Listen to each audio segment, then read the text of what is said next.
Para po sa kampo ni Vice President Sara Duterte, labag sa konstitusyon ang naging takbo ng impeachment proceedings ng House Justice Committee.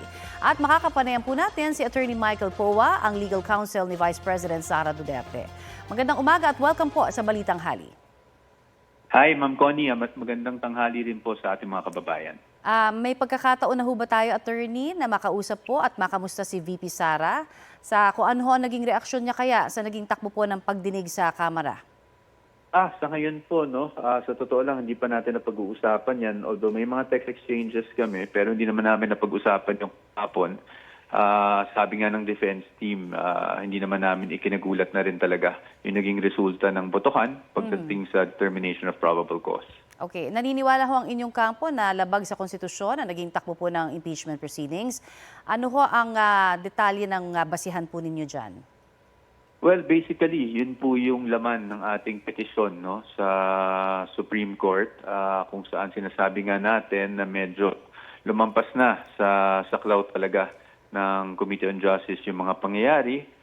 Siyempre, nandyan yung, ayoko na sana gamitin yung salita, yung salitang mini trial, na yun po ay, in fairness to the chairperson, Chairperson Luistro, sinabi naman niya na into preliminary investigation. Ganun pa man, yun pa rin po yung naging pananaw namin, no, na merong mga paglabag dahil yung may mga aksyon na ginawa ang komite na mas nararapat dapat sa trial proper na at hindi dyan sa determination of probable cause. No?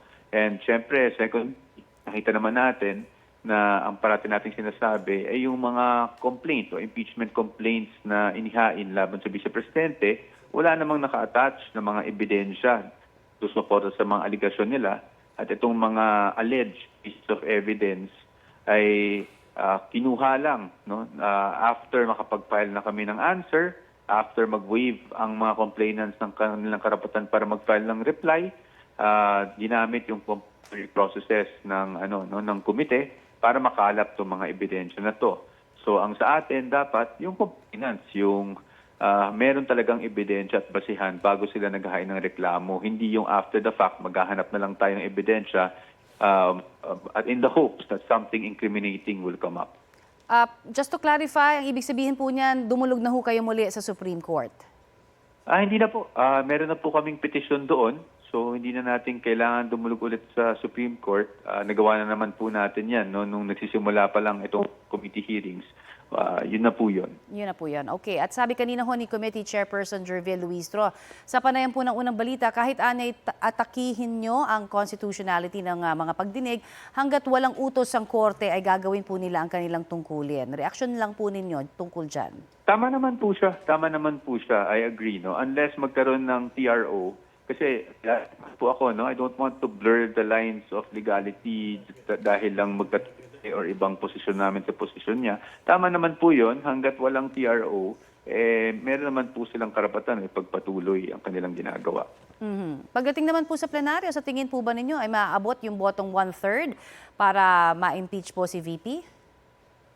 Well, yung ayoko pong mag-speculate kasi pagdating sa mga numero, dahil as you know, hindi bilang defense team, hindi na namin sinasama sa equation namin yung numero. Ang sa amin na lang maghanda kami sa anumang eventuality.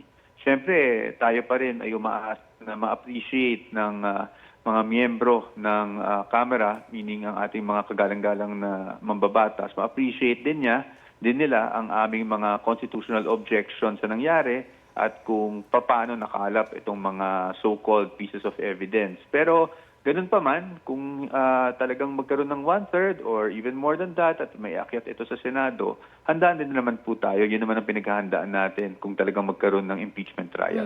Ayon po kay Attorney Paul Lawrence Lim, nakapwa niyo abogado ng bise, ang mga ipininisintang ebidensya ng NBI sa House Justice Committee kahapon ay umano'y inciting to sedition and grave threats ni VP Sara ay curated at spliced. Ano ho ang inyong masasabi dyan? Well, si Attorney Paul Lim po kasi, he's not part of the defense team but he's the counsel of the Vice President pagdating doon sa mga reklamong inihain laban sa DOJ.